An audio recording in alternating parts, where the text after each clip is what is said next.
Ito kaugnay ng reklamo kay Alvarez sa susunod na linggo. But then, this committee agreed, no? Kung makaya, kasi sinidate tayo by Thursday. So, wala na kaming session until July, no? Sa SUNA, before the SUNA.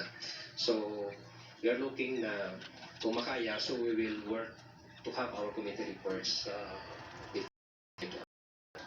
We're still looking for other evidence that will be presented by the complainants, no?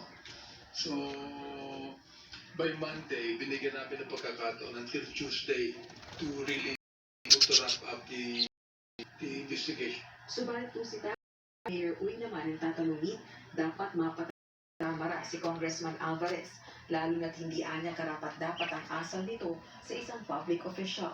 Marami siyang pinagsasabi na to me, I'm becoming a public official. Tayong mga public official, feel that high respect. Even to those barangay kagawati, those forum officials. Sa ilalim ng panuntunan ng House of Representatives, may humarap sa pagpapaalaala o matinding babala na kung ang ensure magpapatalsik sa kama ang sinumang niya ng tulong guilty of conduct